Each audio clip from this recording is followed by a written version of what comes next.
Ayun, ayun, ayun, ayun, ayun. Tingnan nyo naman po. Ayun, ayun, ayun, ayun, ayun. Napapalimutan po siya ng kahoy. Pero Ayun, ayun, ayun, ayun. bibira kayo makakita ng dahon sa gitna. Nakita mo, nandito. Oo nga. Kita mo. Oo Nawala. nga, ano. Nawala. Dapat yung mga dahon niya nasa gitna dapat.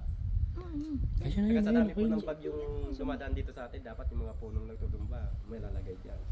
Pero wala ni isa. Ayan na po mamo sa gitna. Oh, nakita ko na nga sila. Ayan. Ay, medyo natin. Hindi ko makita. Ayun, ayun.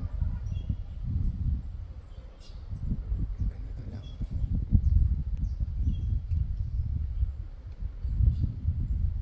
Bilis na lang lumangon. Oh, alam niyo po yung kwento ni Kuya. Diba puro siya puno? Alin? Oh. Pero walang